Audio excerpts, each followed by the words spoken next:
Vau, kokie geri buvo mokymai 2 dienų, pasikūrėm, daug labai sužinojom informacijos apie investavimą, buvo labai daug skaičių, kreivių, apie fondus kalbėjom, apie rizikas, apie grąžas, apie obligacijas, akcijas. Tikrai viskas labai buvo aišku, paprasta ir džiaugiuosi turėdama progą pakalbinti žmogų, kuris jau turi 20 metų patirtį finansų industrijoje, Luką Macijauską, kuris yra apsigynęs savo daktaro laipsnį, parašęs disertaciją ekonomikos daktaro laipsnį. Ir na ką, sveiki. Sveiki visi. Ir tada iš karto noriu paklausti, nes tikrai lietuviai labai mažai investuoja. Kodėlgi tie lietuviai tiek mažai investuoja? Manau, kad yra tiesiog trūkumas žinių, edukacijos, nes tai yra nauja tema, tai yra šviežia tema, tai nėra, kad eina iš kartos į kartą, kad seneliai galėjo papasakoti mūsų tėvam, o mes galėsim papasakoti savo vaikams. Tas nebuvo tos grandinės. Tai yra gana naujas dalykas. Kaip Amerikoje, pavyzdžiui, investuoja žmonės jau tikrai 100 metų ir turi ką pasidalinti, papasakoti, o pas mus tai tik kelio pradžia. Tai dėl to mes irgi pradėjom ir tą investavimas LT projektą su idėja, kad šviesti reikia visuomenę, kad reikia populiarinti tą idėją, ne tik taupimo, bet ir investavimo, nes pinigai, kaip žinia, nuvertėja, su jais reikia protingai elgtis ir aš sakyčiau, kad tai yra pagrindė žinių ir galbūt tos iniciatyvos trūkumo, kai neturi žinių, bijai, o kai bijai, to nedarai. Tai reikia tą išspręsti ir manau viskas pagerės. Taip, realiai investuoti žmonės vieni nori, kiti gal nelabai gali. O kokia nauda žmogui būtų investuoti, jeigu jo išlaidos maistui sudaro 60-70% per mėnesį? Na, aš sakyčiau, nereikėtų stresuoti dėl to, kad tai likutis pinigų, kuris jau galimas būtų kažkur jau malonumams ar taupimui ar investavimui bus mažas. Šiais laikais investuoti galima ir labai mažas sumas ir tai tiesiog yra tam tikras mentalinis pratimas, kaip būtų gerai kartais po valgio aplink namą, nesako, tai šiais laikais ir su mažom sumom galima investuoti. Svarbu yra pradėti, kad matyti, kokia yra ilgalaikė ta nauda, nes tik per ilgą laiką pasijaučia tas rezultatas. Dabar pas mus investuoja tikrai dar nedaug žmonių Lietuvoje. Lietuva yra viena iš tokių atsiliekančių šalių Europoje, bet manau, kad net ir neturint daug pinigų ir jeigu daug tos išlaidos sudaro maistų ir panašiai, vis tiek verta pradėti galvoti, kad ar 10 eurų per mėnesį. Juk įmanoma, kartais tų pinigų atsiranda, neišleidai vienur kitur ir gali pradėti. Svarbiausia yra pradėti, kad atsirastų įprotis, o paskui žiūrėk, galbūt pavyks sutaupyti 10% nuo pajamų, galbūt 20% nuo pajamų, o tai per 10-15 metų gali reikšmingą sumą sukaupti. Taip, ir iš tikrųjų mes visi galėtumėm truputėlį kelti savo finansinį raštingumą ir kaip paskatinti Lietuvos gyventojus drąsiai kreiptis į konsultantus, pasikonsultuoti dėl savo finansų ir aišku, tuo pačiu kelti tą bendrą Lietuvos finansinį raštingumą. Tai viskas vyksta mažais žingsneliais ir pradžiai reikia suprasti, kad jeigu neinvestuosim, infliacija tos pinigus mūsų santaupas valgo. Suvalgytos santaupos tikrai niekam nėra patinkantis. Priešnodžio prieš tą infliaciją be investavimo nelabai ir sugalvosi. Šiaip nėra labai daug alternatyvų. Bent jau reikėtų padėti indėlį, o paskui jau galvoti, kaip uždirbti daugiau negu indėlis. Bet čia atsiranda problema, kad ChatGPT ir panašiai gali daug ką patarti, bet ten, kaip sakyt, ko paklausi, tą dažnai ir gausi, jeigu blogą klausimą uždavai, gausi blogą atsakymą.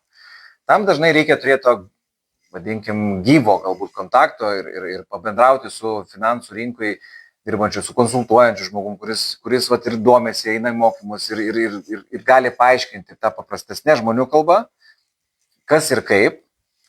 Ir tai dažniausiai yra nemokamas dalykas. Tai aš sakyčiau, nemokami dalykai nebūtinai yra blogi dalykai, nes kreiptis į kažkokią finansų įstaigą, ar tai draudimo brokeris, ar finansų maklerio įmonės, ar fondų valdytojus, ar pensijų valdytojus. Tai daugelis jų turi numerį, kurio galima skambinti, galima registruotis, gal net konsultacijai kažkur galima registruotis Ir jeigu jinai yra nemokama ir galima tai išnaudoti, tai aš visus kvieščiau, bent jau pasišnekėti, nes blogiau tikrai nebus. O galbūt sužinosim kažkokių naujų dalykų, netikėtų, galbūt bus paneigti kažkokie mitai, įsivaizdavimai, ne, kažkokie, kurie žmogui galbūt yra dabar, jis vienaip atrodo, bet tam ir padarėm tą investavimas LT puslapį, kur galima visų turto klasių pasižiūrėti, palyginti, kas ilgainiui gaunasi, kas susikopė, tiesiog pasimodeliuoti. Bet pasimodeliuoti yra viena, o su žmogum pasitarti dar yra papildoma nauda, tai aš tikrai visus, sakyčiau, kreipkitės į savo konsultantus ir jie tikrai kels ragelį. Sveika Paula, labas Gintarė, sveiki visi, Laura, labas. Jeigu manote, kad kažkam šita tema galėtų būti naudinga, būčiau dėkinga, jeigu pasidalintum, o jeigu pasidalinsi šitą transliaciją, į komentarus būtinai parašyk, pasidalinau ir pažymėk, užtagink draugę, tokiu būdu tu galėsi laimėti nemokamą konsultaciją ir jeigu daugiau reikia informacijos, tai galima susivesti investavimas LT ir tenais rasite skaičiuoklės, palyginimus ir daugiau informacijos. Na ir dar toks klausimas, kaip paskatintumėte ar nuo kokio amžiaus paskatintumėte kelti vaikų finansinį raštingumą? Turit sūnų, vis tiek kažkaip iš patirties savo galit kažką pasidalinti. Sakyčiau, kuo anksčiau, kai pradeda suprasti, kad vienas žaislas yra brangesnis negu kitas, kad gali už tą pačią sumą nupirkti 2 žaislus arba 1 žaislą, tai jau yra, sakyčiau, gera pradžia pradėti galvoti apie tai. Ir šiais laikais dažnai gaunam, turbūt visi tie vaikai gauna iš senelių, kažkokių artimųjų, pusbrolių, nežinau, dovanų pinigais. Ne? Ir tos pinigus deda į kažkokią tam piniginę, taupyklę. Tai viena iš strategijų, sakyčiau, tokių paprastų, kur esu girdėjęs, kad tėvai sukuria tam tikrą tokį netikrą banką, vadinkim, šeimos bankas, kur padėjus vaiko pinigus į tą banką galima gauti, tarkim, 10% palūkanų. Jeigu tas procentai dar sudėtingai, galim sakyti, kad turėjai 100, bet gauni dar 10. Ir po mėnesio galim pažiūrėti, atsirado 110 jau, o po dar mėnesio 120. Ir dabar gali nusipirkti 2 žaislus gal.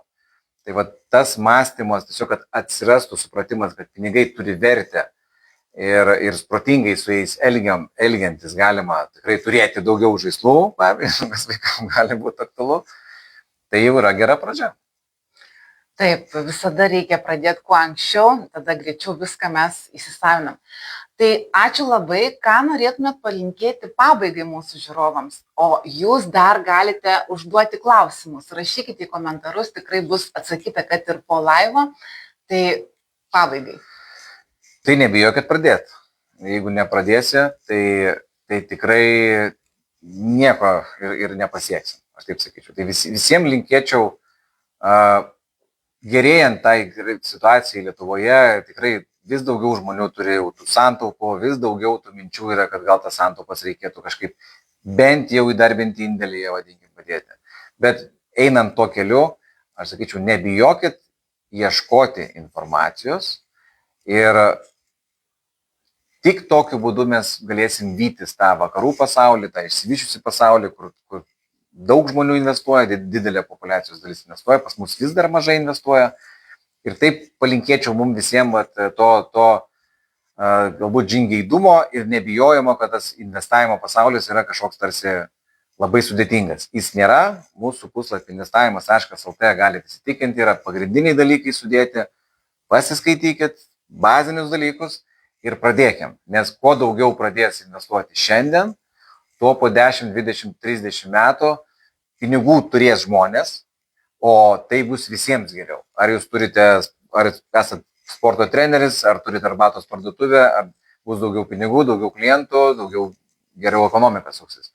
Ir ateina tas demografinis lūžis, kai tikrai pensininkus išlaikyti sudėtingai galbūt bus dirbantiesiems, ir pensininkams būtinai reikės papildomų tų pajamų, santaupų. Tai palinkėčiau pradėti dabar, netidėlioti, nes laikas bėga greitai ir kuo anksčiau pradėsi, to geriau gausi.